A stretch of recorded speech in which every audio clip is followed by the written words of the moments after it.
Hi hello welcome to our channel secret chef. ఇవాళ మనం చేసుకోబోయేది గుత్తి దొండకాయ కర్రీ.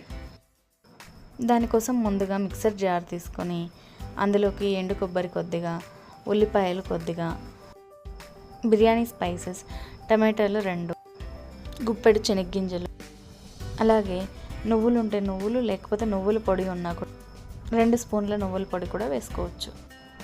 ఆ తర్వాత నానబెట్టిన చింతపండును కూడా అందులో వేసి రుచికి సరిపడా ఉప్పు వేసి బాగా గ్రైండ్ చేసుకోవాలి. ఆ తర్వాత స్టవ్ మీద ప్యాన్ పెట్టి వేడెక్కాక 4 స్పూన్ల నూనెను వేసుకోవాలి. నూనె వేడెక్కాక మీ దగ్గర వడియం ఉంటే హాఫ్ వడియం వేసుకొని, లేకపోతే కనుక మనం ఉల్లిపాయల్ని, ఆవాలు, జీలకర్ర వేసి బాగా వేయించుకోవాలి.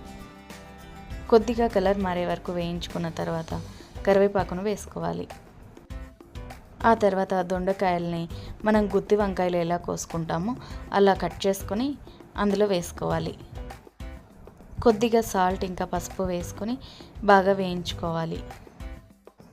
దొండకాయలు వేగిన స్మెల్ ఇంకా కలర్ వచ్చినప్పుడు మనం గ్రైండ్ చేసి పెట్టుకున్న పేస్ట్ అంతటిని కూడా అందులో వేసుకొని బాగా కలుపుకోవాలి. ఈ పేస్ట్ అంతా కూడా పచ్చి స్మెల్ పోయేంతవరకు వేయించిన తర్వాత 2 నుంచి 3 స్పూన్ల కారం వేసుకోవాలి.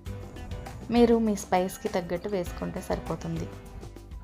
అలాగే 2 స్పూన్ల వరకు ధనియాల పొడి కూడా వేసుకోవాలి. బాగా కలుపుకొని కొద్దిగా వాటర్ అందులో వేసి మనకి కాయలు ఉడకడానికి సరిపోయేంత వాటర్ వేసుకోవాలి. బాగా కలుపుకొని మూత పెట్టేసేసుకోవాలి. ఓ 10 నిమిషాలు ఉడికిన తర్వాత మనకు ఆయిల్ అనేది పైకి తేలుతూ ఉంటుంది. ఆ టైంలో స్టవ్ ఆఫ్ చేసి